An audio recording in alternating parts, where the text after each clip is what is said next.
The comment about business equaling demand, I never thought, it's exactly right. And I just have to share a quick tidbit that when I was first dating, this woman, Deborah, who's now my wife, one of the comments that I made super early on was, because I was an engineer, and what I said to her was that I would never do business. I got a job offer for Procter & Gamble, and what I said was, I'm going to go and I'm just going to dabble. I'm going to get really smart at business so I can do things that really impact what happens in the world. And I had this notion that the two were separate.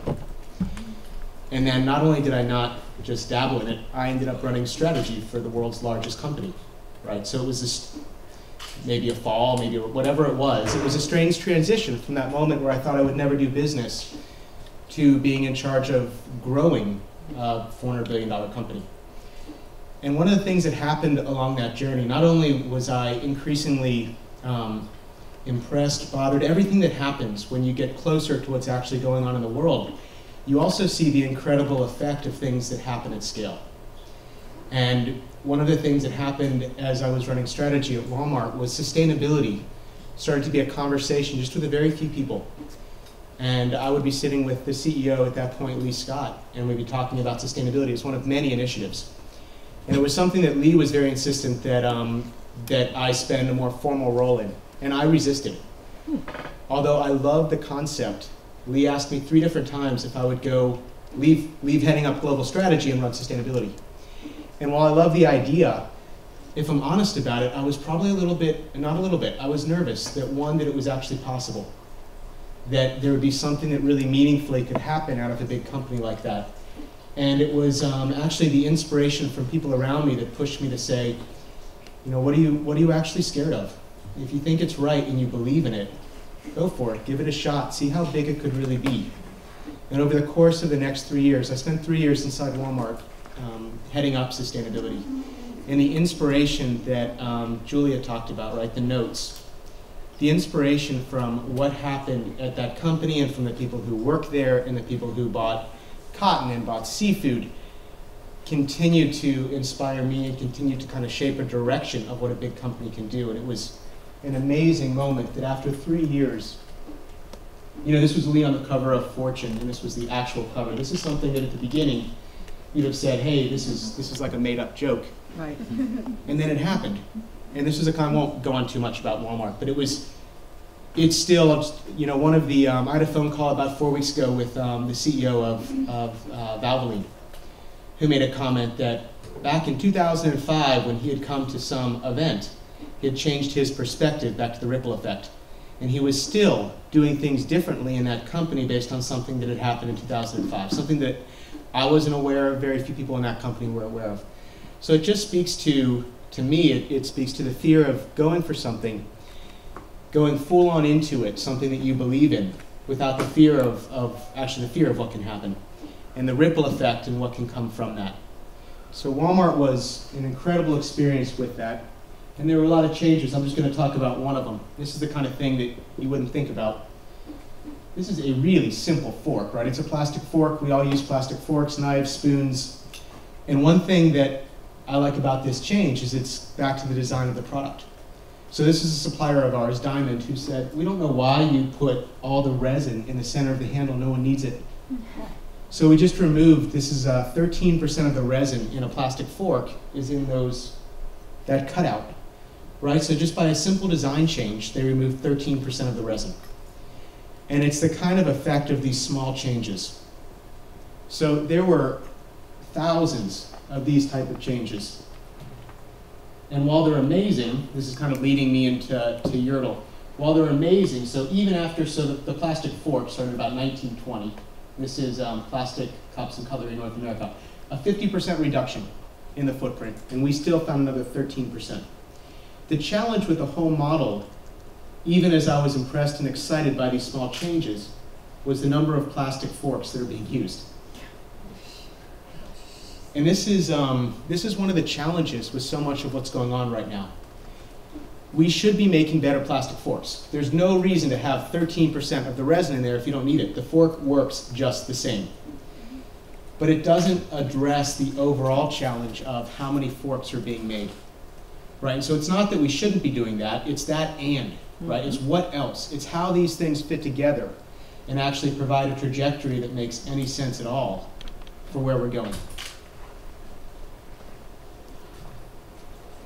And this is what is so exciting to me about the time period that we're living in with the social graph, right? With the ability to know who people are connected to in your relationships, with mobile.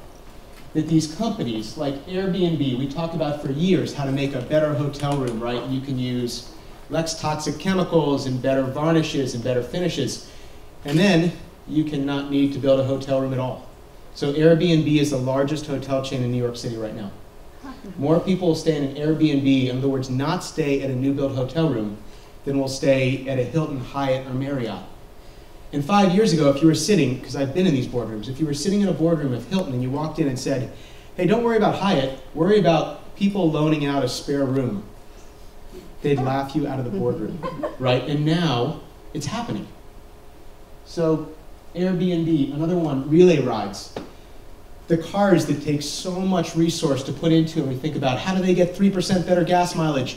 One of the biggest travesties of all is that they sit idle 92% of their life.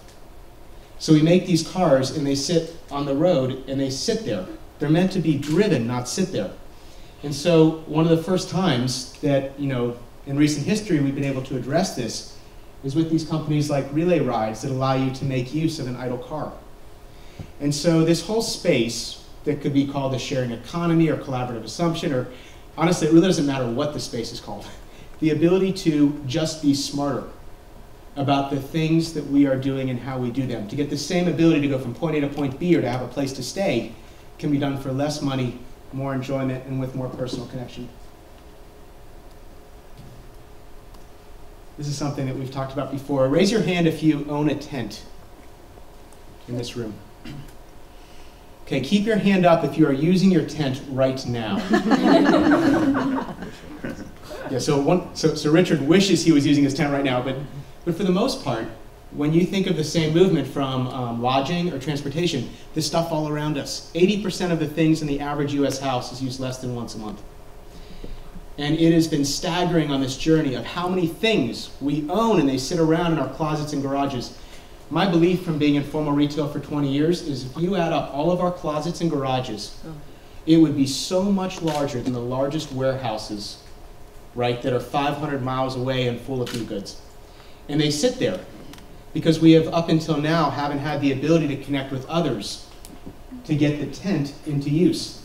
All of you people who have tents, there's a good chance that one of your friends is about to buy a tent, in the next few weeks. So that was Ural. The idea was how do we get the right tents into the right hands? And the idea is to make it as easy as it is to buy something new. I'm just going to share two quick stories from Ural.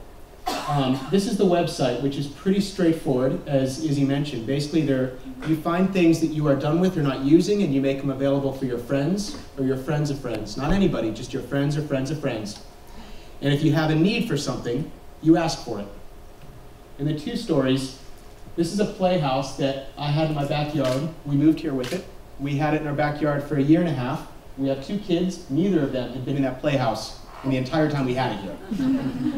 This is a woman, Sunshine, up at the top.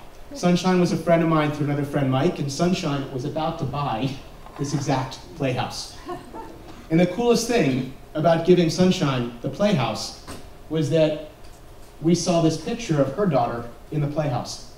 And so not only did I feel better about it not being, being continued to be used, this amazing connection of this woman, Sunshine, and the feeling that I get about, I was already done with the playhouse, and it's still got life now.